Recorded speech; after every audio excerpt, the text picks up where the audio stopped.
Welcome to the 1-year anniversary of Crazy Sexy Midlife Love. We have been doing this show since April 1st. Of course, that date seemed predestined because we are April Fools, obviously. And what a year it's been. It's been a year of lockdown, surviving a global pandemic. Let's see. Yeah, it's been a drag. Other than us, Well, it's been fantastic. right. We've been fantastic. But you've been recording music. No, I mean, I think it's been easier when I've filled my time with usefulness. Do you know what I mean? You've written, I think, the second draft on your next memoir. Indeed so. Yeah, and I've written some articles as well. I've killed a bunch of plants in my aspirations to become a vegetable gardener. That's really impressive. Let's hear it for a $300 cherry tomato. I'm better at the lettuce this time. Yeah, no. Actually, I wanted to give you a kudos because you didn't give up, and so every day I look out the window, and sure enough, in these giant towers, containers, there's some stuff in there that you could eat, which is, And I'm eating, lettuce from the garden every day. Right. Tomatoes will be coming next. And we have a bunch of cats that we didn't have a year ago because I've been feeding the ferals. Indeed. And we got our vaccine last week, which is super exciting because it's like we can see the end. We can see the end of the process. Devin, by the way, the advantage of being midlife is our city early announced everybody 50 and over gets to be vaccinated. So we got vaccinated, and it turns out our West Coast swing dance teachers also got vaccinated last week, even though they're much younger. But yay, the more the merrier. So that means we can start dancing and taking classes in person by May. And we can start traveling by May. We'll have our 6 weeks from our first shots. We can plan weddings again. And I think odds are high we're going to go to Costa Rica next. So we may be broadcasting episodes from Costa Rica in the near future. You never know. I want to go to Uruguay for my next birthday, the big 5-5 in January. I had a dream for my 50th birthday of dancing tango in Argentina. Buen viaje. Well, I was 5 years early, but we will do that. Buen bailando. See? If you're going to go to Uruguay, you have to go to Argentina and maybe Chile because, it's all down there. Yes, that is true. It is all down there. So I think the next weddings will be Costa Rica, Uruguay, Argentina, Chile, and China, because China is also on the calendar for either the end of this year or early next year. So our lives are moving forward. We somehow made it. If you're watching this, you did it too. It's probably been a challenging year. Yay, you! But we're coming out through the other side of this, and I think that's a wonderful thing, because I think we've all had to kind of give up stuff and make changes and be a little bit, thoughtful in our actions, and hopefully we are all sort of the better for it. It's been a challenging one, but we're doing it. So what is the biggest thing that you learned from your year-long pandemic staycation? That it was exhausting, that's for one, but honestly, that I had the fortitude to just keep taking action and keep doing things that I think were useful. In other words, I did an awful lot of writing, a lot of consistent writing, lots of consistent music, although the last couple of weeks have been sort of not great with that, but I've been practicing every single day a lot. But I think I know the next song. So we're going to do some recording probably later this afternoon, which has been good. And so what have you learned? I think my biggest takeaway, and this is interesting to me because I have been known as a wealth coach for decades. The Wall Street Journal called me a wealth coach back when I was doing recurring appearances on Fox News. They called me their money maven. So I've been in this niche as a coach for many, many years around wealth and abundance.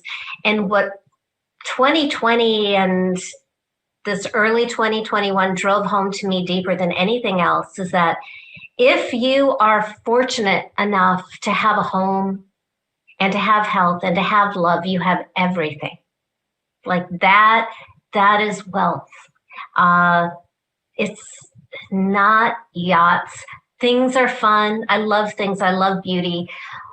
But really, oh my God, to have a home and have health, have food and have love is really, that is the life of royalty and was for like most of human history. So I just feel more grateful for what I have than I think any time earlier in my life. Far less striving to impress people or achieve or accumulate than just really, really love what matters. And that was, I guess, the hidden blessing of a year of like grief and challenge and just really kind of pausing with concern for the world. So yeah, 1 year. On that happy note, we have a great guest for you this week. Can't wait to introduce him to you. And thank you for joining us for our 1 year anniversary of Crazy Sexy Midlife Love.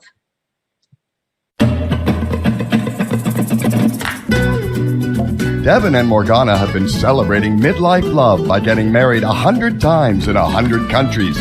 They believe grown-up love gets better and more fun, especially for women. Everyone's smarter, wiser. Men are more relationship ready. And if they're not, it's obvious. Forget anything you were told about being too old or too late for love and adventure. Instead, get fresh new tips on dating, relating, and travel to exotic destinations. And best of all, call in for personal guidance, creating crazy, sexy midlife love in your life.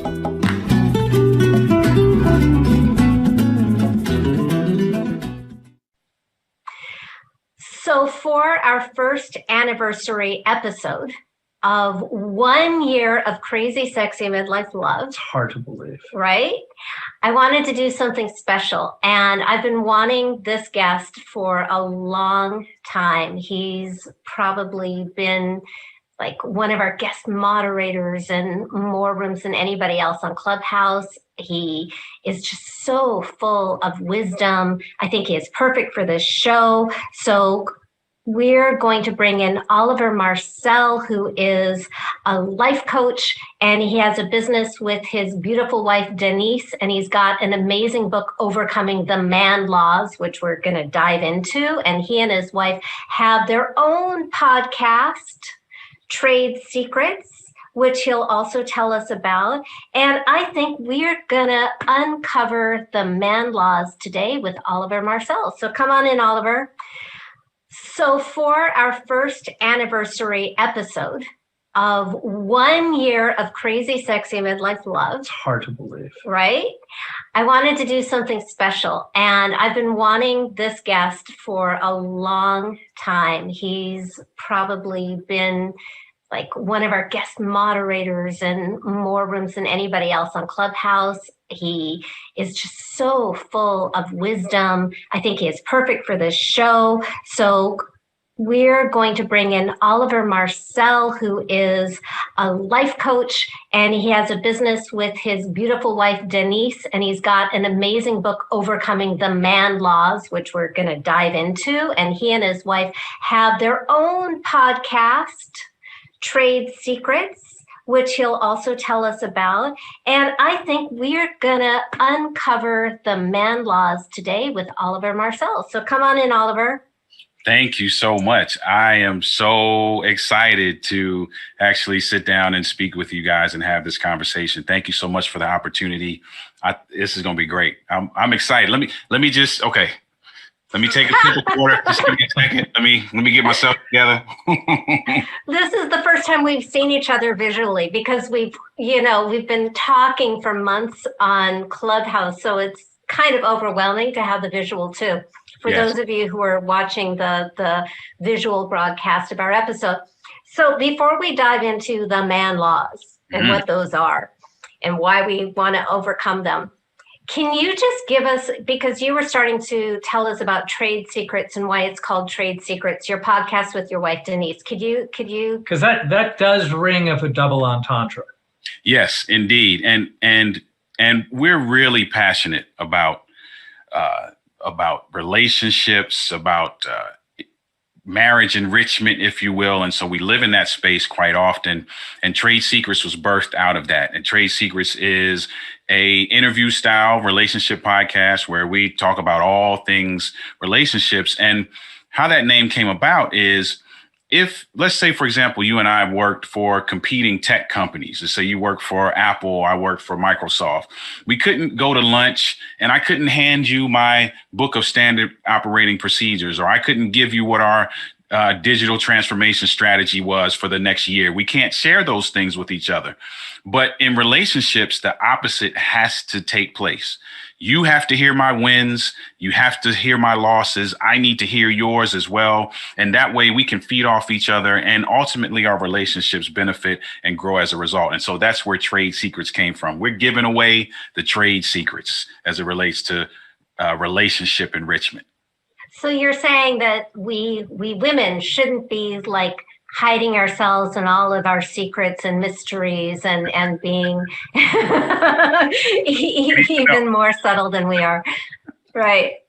We need to know. So yeah, that's where that came from. And it's been a great ride. We've had, there are some episodes where it's just my wife and I just having a conversation. And that's kind of how it started, with some candid conversations, but have been blessed to have, some phenomenal guests. Definitely want to return the favor and have you guys as well.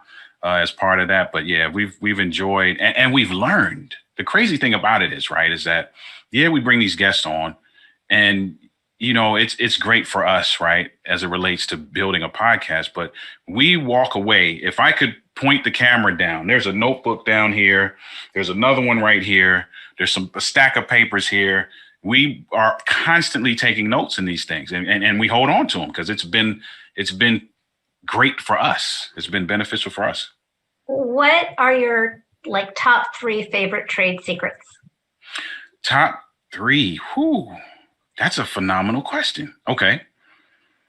I would say if I had to pick 3, one that stands out, and it's one I've used in my book, is that you can't demand what you have not first developed. So if you think about, and I use myself often. So anybody who's listened to me for any period of time knows I use myself as every example almost. And so there's certain things that I was just expecting from my relationship.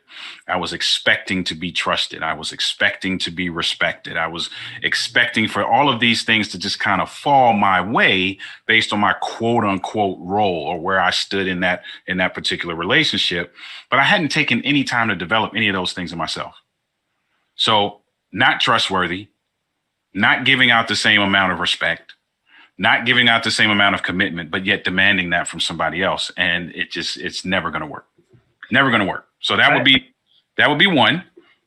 The other one for me has been do your best. And this doesn't work for everybody, but it works for us. Talk about everything. Talk about everything. There are some things, obviously, that you may not be able to dig as far into based on what they are, or you may have to bring in a third party, or you may have to sit with a therapist or things of that nature. But talk about it. Don't hold it in. Don't suppress it. It leads to resentment, especially if it's conflict related, leads to resentment, leads to some other things that create bigger issues down the road. So talk about everything. That would be number 2. And then number 3 would be intentional about creating and maintaining intimacy on all levels, right? Because a lot of people, when they hear intimacy, they think immediately sex. I'm not just talking about sex. I'm talking about experiential intimacy and spiritual intimacy and emotional intimacy and all of these different conflict intimacy, matter of fact, that lend themselves to allowing you to just bond together in a way that is just so beneficial for your relationship. So those will be the three things I think that stand out for me. You know, one of the things that really, I think this relates to all of them. One of my favorite 50 Cent words is reciprocity.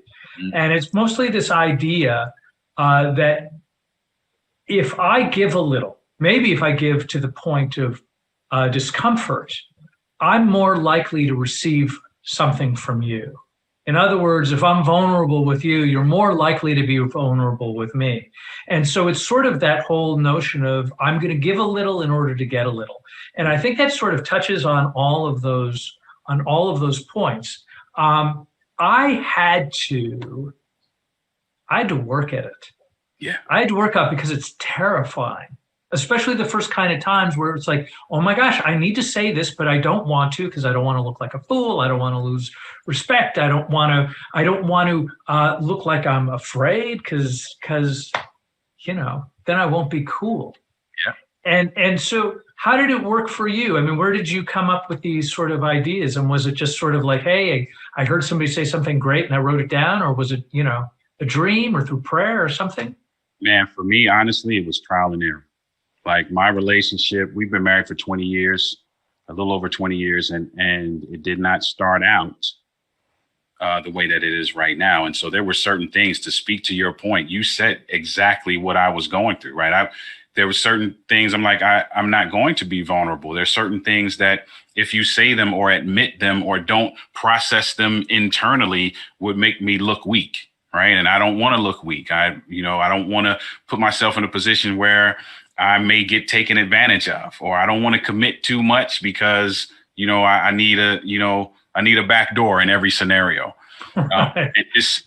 And just kind of living through that over time. And as the years going by, realizing that is so detrimental to my success as a husband and father that either I have to do something different or I have to live out the consequences of doing the same thing. And at that point, I wasn't sure what different was, but I knew that those were my only two options. Either I was going to do something different and see what happens, or I was just going to keep doing the same thing. And the results were already frustrating to me at that point. So those are my only two options. And so that's kind of what birthed that, man, me just kind of digging into myself and like, okay, what is my end goal?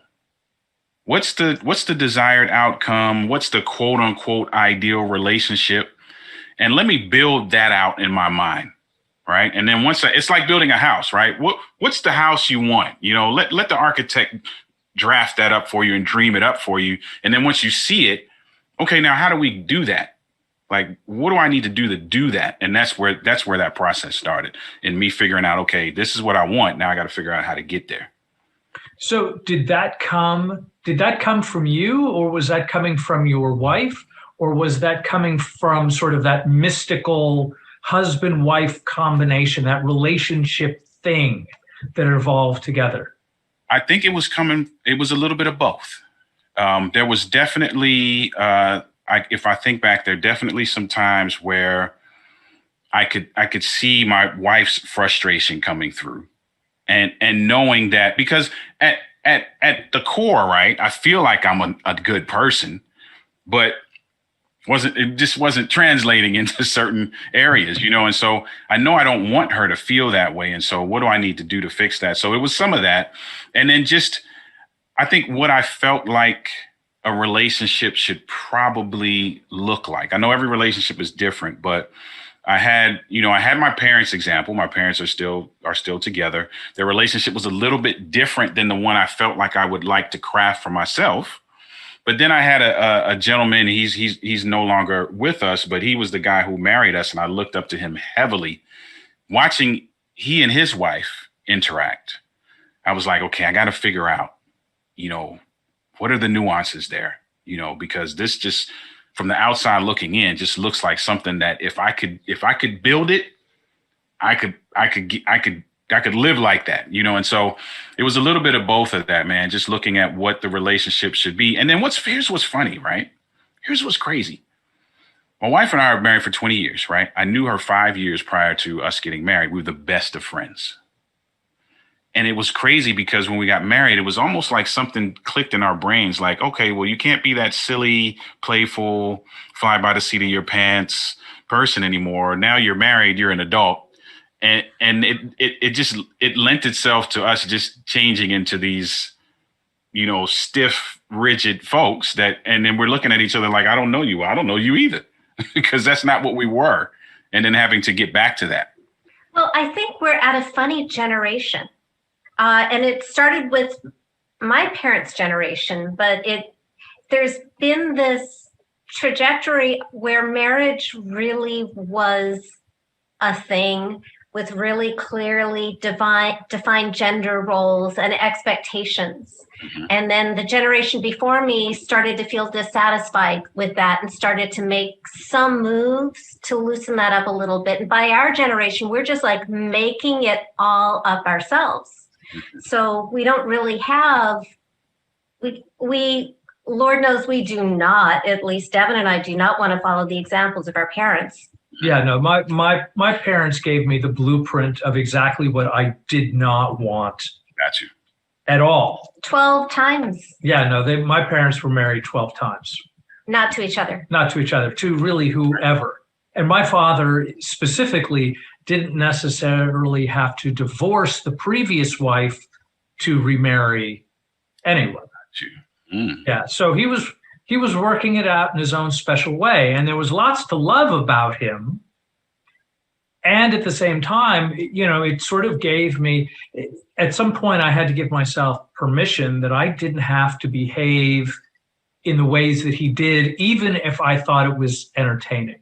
Right. I had to move into sort of a new thing. Mm-hmm. So I think of your dad every time I hear Papa was a Rolling Stone. Well, Papa was a Rolling Stone. So what did once you guys realized, okay, we've become these duds, mm-hmm.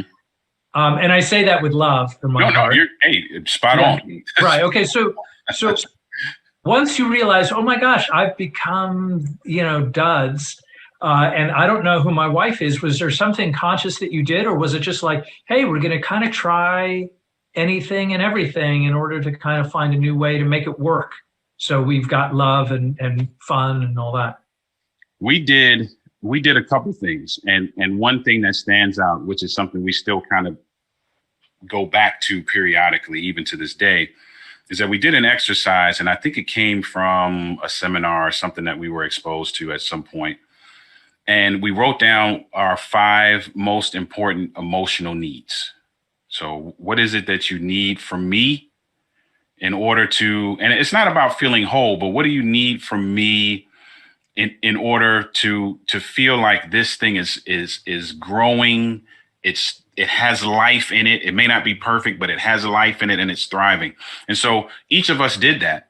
And then we exchanged it and had a really heart-to-heart conversation about it. And there were times in that conversation where I'm looking at her list and I'm like, okay, number 4, you got to help me with that. Like, talk to me about what that looks like. What do you need to hear from me? What can I not say? What can I not do? And we really hashed that out and then made a commitment that, okay, moving forward, no, it's no longer about me, which is something else that came out in the book as well. It's no longer about me. I'm going to make it my business to be as intentional as I can to consistently meet those. She made the same commitment, and it was life-changing because in the beginning, right, you're afraid to do something like that. You're afraid to give your all like that to somebody because you don't know that it's going to come back to you, right? You talked about giving a little and getting a little, right? And sometimes, at least for me, especially under the quote unquote man laws that we kind of grow up under, you're like, don't open yourself up like that. Don't play yourself is what we would say. Like, don't put yourself in a situation where you would play yourself. But after doing that and us both making that commitment, it was like night and day. I mean, because now I'm focusing on her and the things that are pleasing her, the things that are facilitating her needs. She's doing the same with me. And it's becoming this cyclical process, and we're just winning. It's just, everybody's benefiting from it. And that was a turning point for us. You are a man after my own heart in terms of the relationship stuff. So that sounds like it is a great segue to say a little bit more about the man laws and how does that, where are we going with that? Do I need more rules? Well, I don't know that we need more rules. I think we need to evaluate the ones that we've grown up under. They're not all bad, right? But for me, in my personal experience, everybody, if you think about saying what a man law is, right? If you ask somebody to say a man law, everybody can probably say something, right? Don't cry, don't let them see you sweat. Don't let them take advantage of whatever it is, right? Win at all costs, whatever those things are. And it were just certain things, right? And we talked about before, not demanding what you can't, you don't develop. And Morgana, you talked about how our parents kind of lived as it related to the certain roles that were defined, right? My parents still together, but I remember growing up, there were just certain things my dad didn't do. And it's not because he was just this, hard guy that was like, I'm not doing that. This is not my job. It's just how it was, right? It's just gender roles. They just were what they were. My parents are from the Caribbean, so that lends itself to a whole nother family of origin dynamic. And so kind of growing up under certain things, man, and then realizing, wow, these things don't translate well in my relationship. Like I just can't be that person. I can't live under those laws. And so how the book was birthed, man, there were some things, and I picked out 5 in particular, 5 things that I learned throughout my time as a husband and father that have kind of changed my approach and changed the outcomes that I am seeing as it relates to my family and the people that I interact with. And so it's more of an unlearning and relearning process that I went through. So I think if I understand you correctly, and again, this is sort of like one of those ideas that I love, that I think if you want something different, you're going to have to do something different in order to get it. Got to. I would love to hear what the man laws are. I don't know if you can dive into all of them in the time we have. And of course, that's why you have a book. That's why I have a book. Overcoming the Man Laws, and we will post a link in the show notes. So maybe we can dive into 1, 2 if we have time. But sure. Can we start just finding out what they are? Sure. So I'll give you 2 sides of that, right? So the man laws are whatever ideologies that you may have grown up under that lend themselves to manhood or you being a man. So there's certain things that, depending on your family of origin, things that you grew up with. Like, for example, there's something I heard often growing up, man up. What does that mean, right? Suck it up.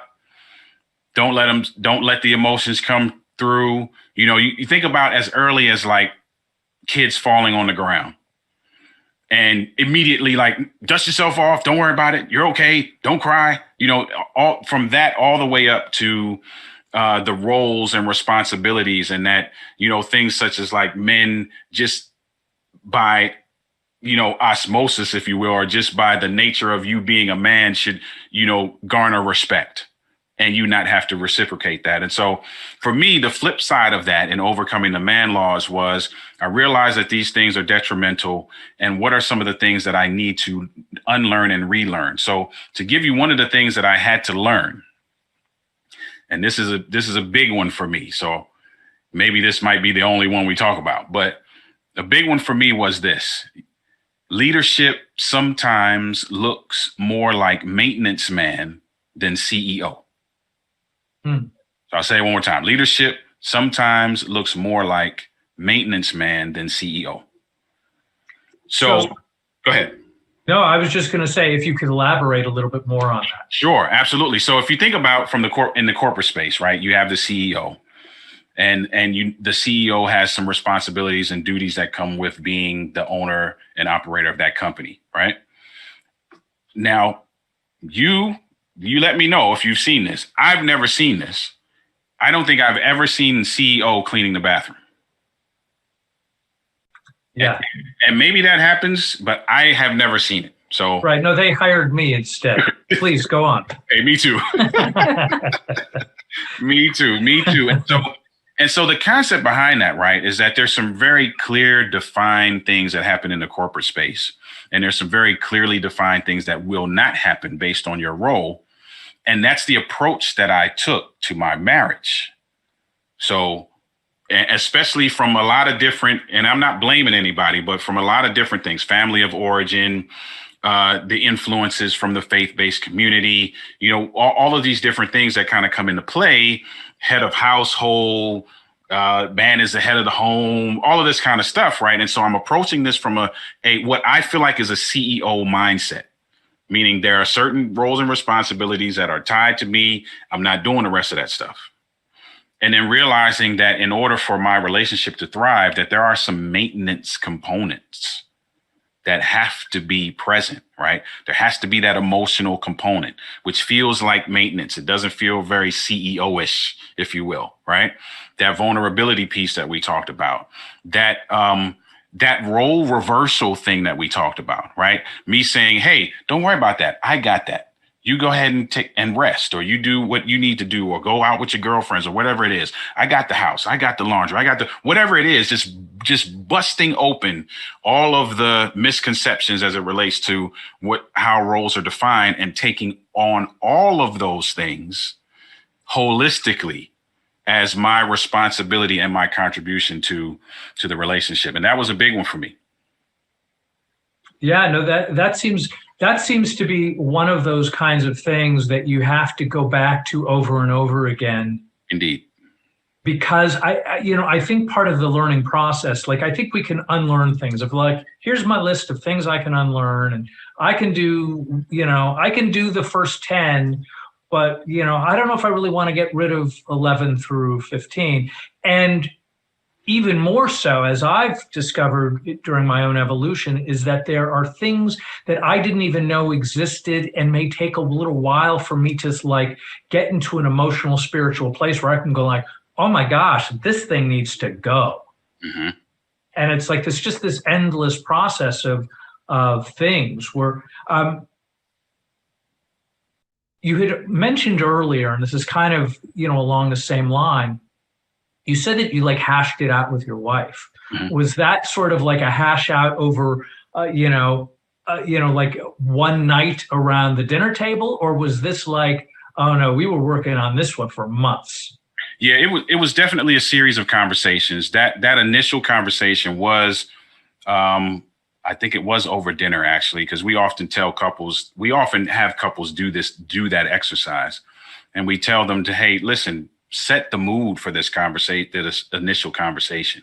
Whatever the mood is for you, dinner, wine, candles, whatever it is, set the mood for that first conversation, because we don't want that conversation to feel like a chore. We don't want that conversation to feel like you're just barking orders at someone either, right? So it gives you some time to do some back and forth, build that intellectual intimacy, if you will, right? So me sharing one of my needs off of that list, sharing why that need is important to me, sharing how she can be, helpful in facilitating that, sharing what I need to bring to the table as well as it relates to that need. So it's not just a one-sided, hey, give me, give me, give me. And so initially, yes, that conversation happened over dinner, and it was a pretty long conversation. If I recall, it was on a Tuesday, because our date nights are on Tuesday. So we kind of sometimes leave those things for that, if we designate it for that kind of conversation. But then to answer your question, yes, over time, we definitely had to revisit and augment in some cases those conversations, because as the years went by, as the kids got older, we're now grandparents. So there were certain things and certain phases and stages of life that brought us kind of quote unquote back to the table, if you will, to look at those things again. So to speak to what you said early on, it is an ongoing thing. You're consistently learning, you're consistently adapting.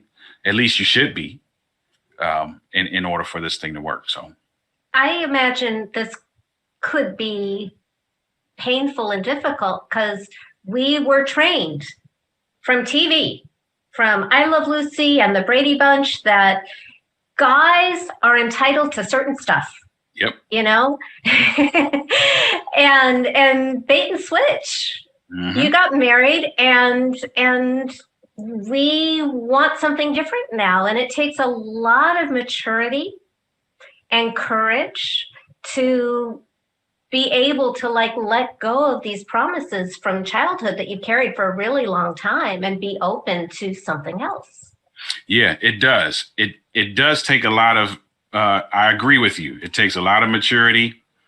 It takes a lot of, self-discovery and self-actualization. And often the initial thing that it takes is that quote unquote fear, I guess, of your situation crumbling and realizing you really don't want it to, so some of that is, I'd say if I were to chronicle my own situation, it started off with frustration and that frustration getting to a point where I'm like, okay, something different has to happen. Not knowing what that difference is really at the time, but knowing that if it doesn't happen, that my scenario is in jeopardy. And then using that motivation to be like, okay, how do I need to grow? And then that, that search, I guess, if you will, for that knowledge and growth leading me to those moments of self-discovery and self-actualization. I'm really taken that you loved your wife so much that you were willing to grow. Indeed. That was the one thing I knew. There was a lot I did not know. The one thing I knew is that I did not want to lose her. That was the one thing I knew. I had no idea what the game plan was, but I was like, that I know. And for me, that was kind of the motivating force. That was enough motivation for me to kind of begin to look, frantically for the pieces. So the thing that just popped in my head, as things often do, how do you approach your wife, or how did she approach you? Because, when I'm running through my own sort of past things where I've attempted, not with my wife, but just in past relationships, where it's like, okay, we're going to have this serious conversation. Mm-hmm. So what needs to be fixed? And my first thing would be, well, you're a jerk.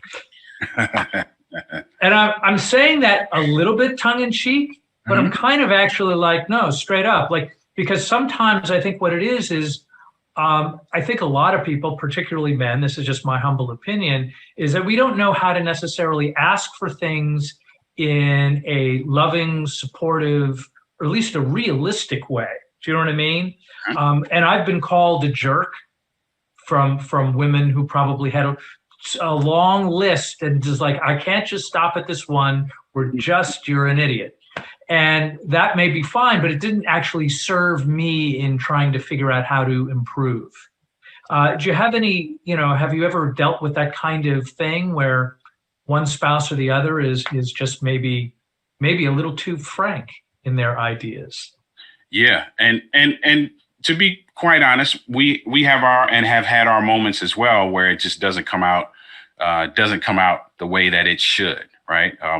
We talk to couples all the time about tone, timing, and temperature, and making sure that those things are in alignment as it relates to what is said. Right. And then understanding how your spouse wants to be communicated to. And sometimes that's through trial and error. I am definitely guilty of saying the craziest things. Right. I'm a shotgun communicator by nature. So it just kind of boom. And you can't, once the bullet comes out, you can't, even if you tried to grab it, you're just not quick enough to do it. And so it's going to do whatever damage it's going to do. And so for us, that often came through some trial and error. And then the thing that we had and what we encourage couples to do is use those times as learning experiences. We learned not too long ago that we have to change our perspective as it relates to those types of conflict, right? And change our point of reference when we remember those things. So when I remember something now, it's not, oh, well, you were a jerk to me. I remember that, oh, you know what? I learned this, and this about you. And now it's helping me approach you differently. And so we had to kind of practice that.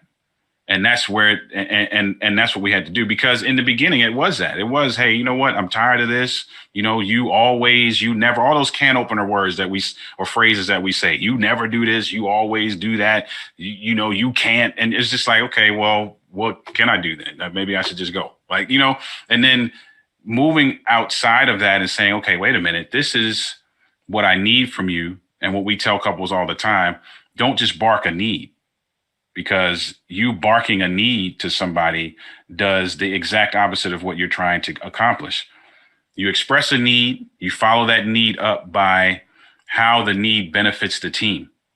So, babe, you know, and often you craft that need in the form of a compliment. You know what? I loved when you did such and such and such the other day. I need you to keep doing that because it blah, blah, blah, blah. And then that lends itself to a little bit better reception than me just saying, you know what, you don't never, da, da, da, da, and now we're in attack mode. And we had to learn that the hard way because we've done both. We've done both. Let's be honest. So it's a question of effectiveness. Yeah.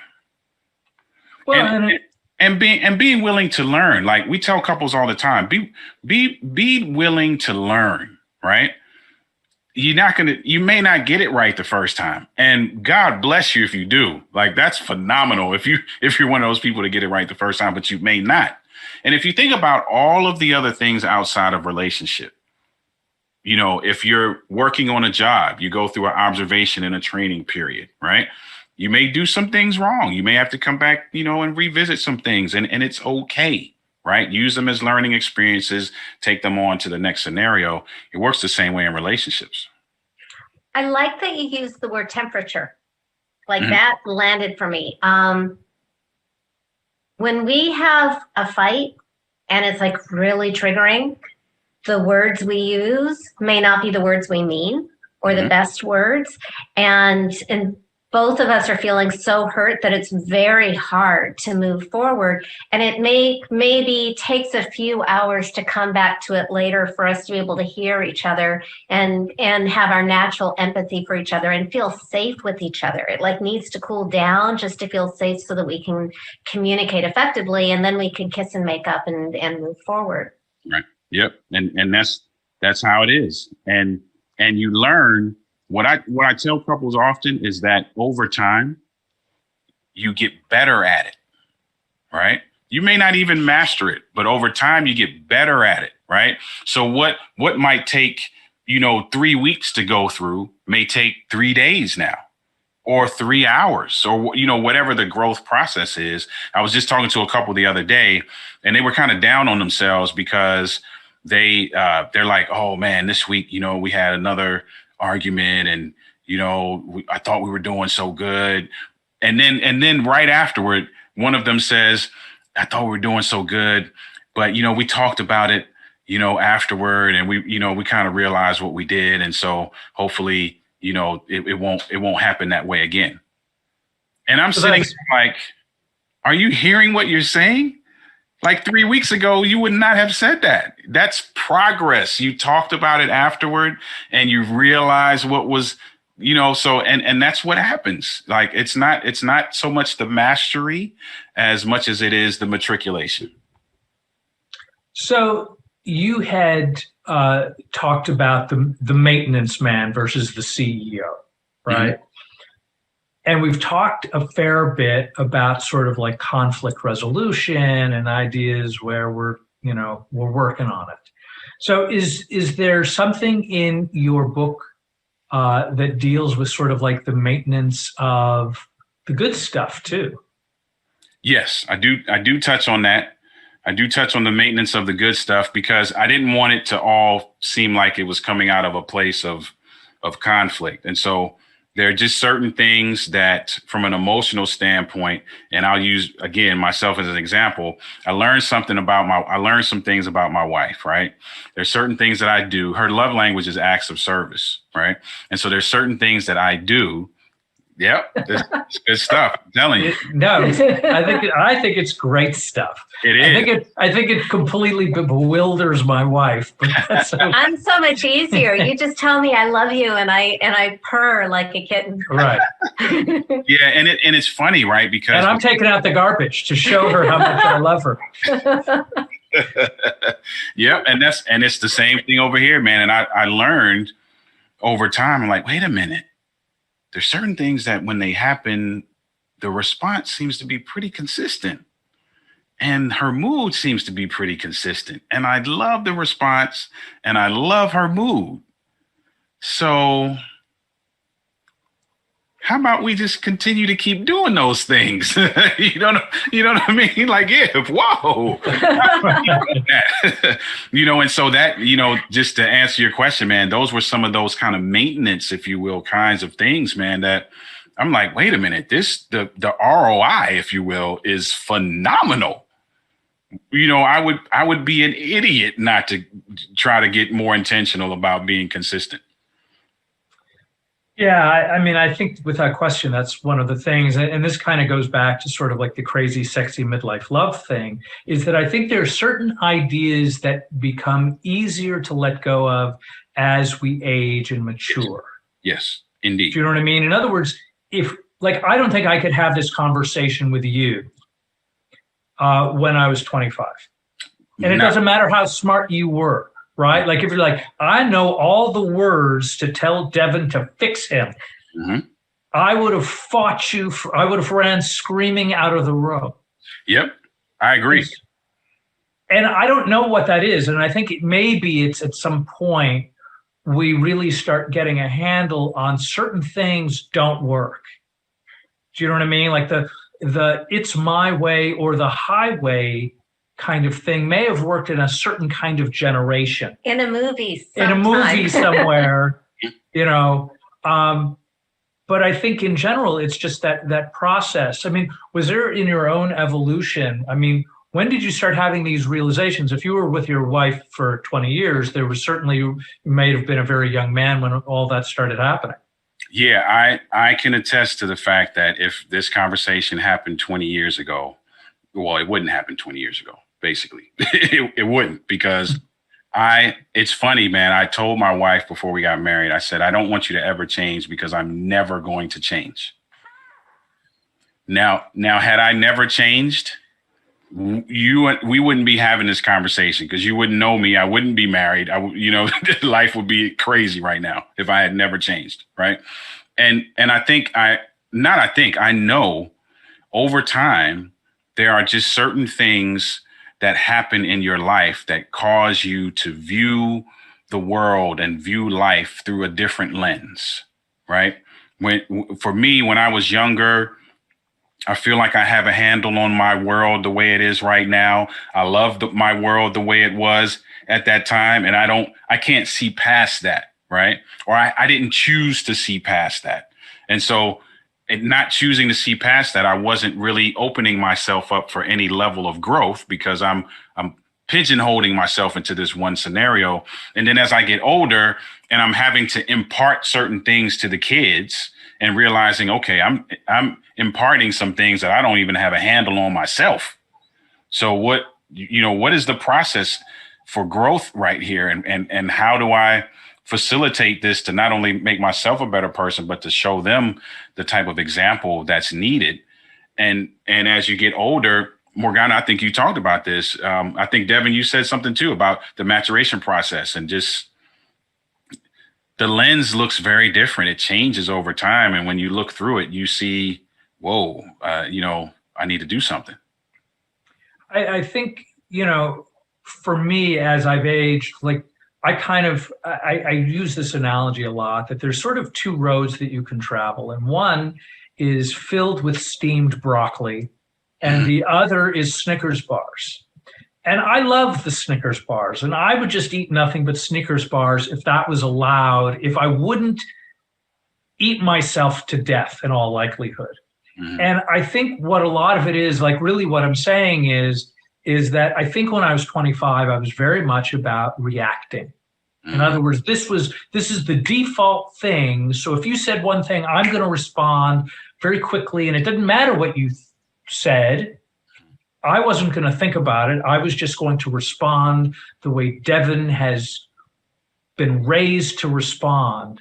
And I think as I've gotten older, I'm much more interested in the actual two-way conversation, where I can actually stop and be a little bit more mindful about what you're saying, what you might be teaching, what I might be able to learn, and slowing that response down. So if I get this correctly, I am steamed broccoli. Is that what you're saying? No, you are. Answer carefully. You are everything. You are Snickers bars and ice cream cones and sugar and spice and the light of my life. But healthy like broccoli. Right, but I feel slimmer already. Was that? How did I do? Was that so? Was that was if phenomenal. You were counseling us. Was that all right? That was phenomenal. That All is. right. I'm telling you. But Anna feel good about that. But she had enough wherewithal to say, think carefully. Mm-hmm. So that was good, I think, for everybody concerned.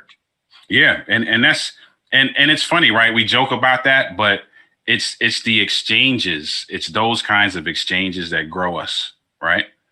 Because they open you up because let's say, for example, Devin, you quote unquote maybe didn't say the right thing in that moment, right?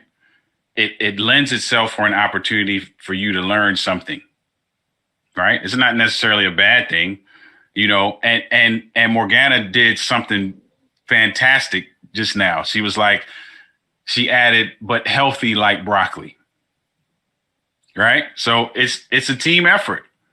And that's what I tell couples all the time. It's a team effort. You can get through this thing if you approach it from the team concept. I'm a big sports guy, right? I haven't been watching any of the college games. My son has been watching them all, but I'm a basketball guy. And so, there's 5 people on the court in a team, right? None of the 5 are playing the same position, right? If you put 5 centers out there, maybe it could work in a certain scenario, but that's not going to consistently over the season. You're probably not going to win with that strategy, so everybody brings something that lends itself, if the synergy's right, to getting that W at the end of the game. So that's been our approach as of late, and it seems to be working. So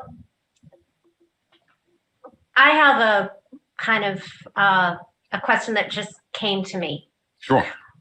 What did you fall in love with? What did you fall in love with first about your wife?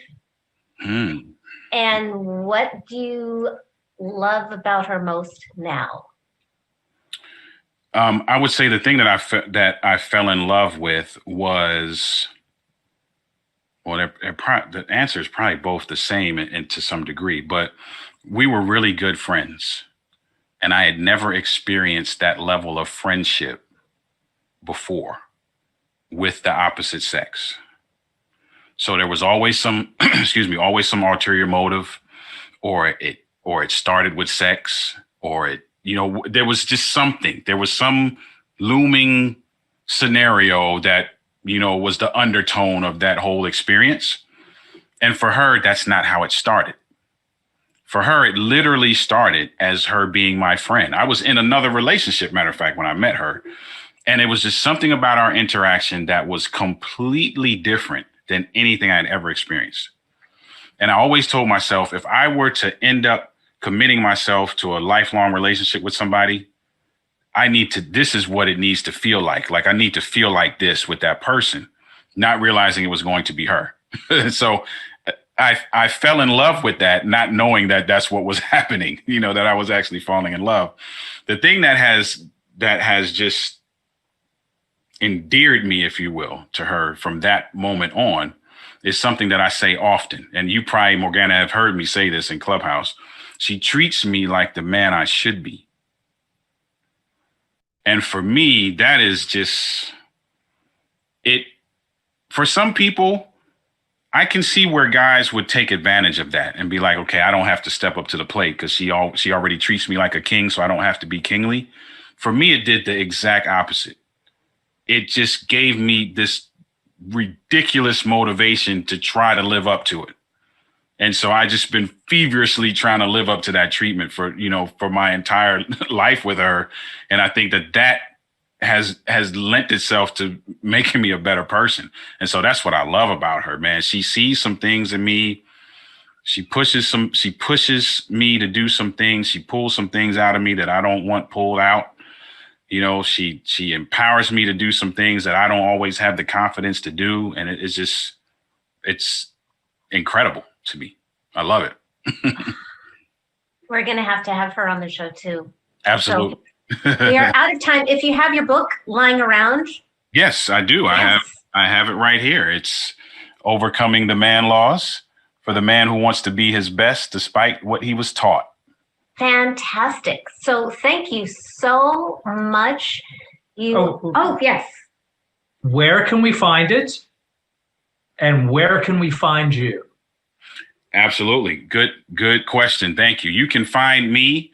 Probably the easiest place to find me would be the website, which is Denali, DEN, as in Nancy, OLI. It's really just the first three letters of my wife's name, Denise, and the first three letters of my name, Oliver. DENOLI.org. That is togetherness. Yep.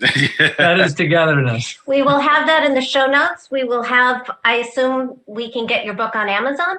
You can get the book on Amazon or you can get it on the website. So from the website, you can pretty much get to everything else that we do. Fantastic. We will have both on the show notes. Thank you so much. You are a pleasure. I learned so much. And thank you. This completes today's anniversary, 1 year anniversary episode of Crazy Sexy Midlife Love. We will be back next week, Wednesday, 5 p.m. Pacific time with more Crazy Sexy Midlife Love. Be sure to go to crazysexymidlifelove.com and watch Devin's and my first 11 weddings of 100 weddings in 100 countries, still in process. And download Devin's book, Women Are Smarter Than Men and Other Secrets Every Marriage-Minded Woman Needs to Know. And women are smarter than men, for sure. Mwah.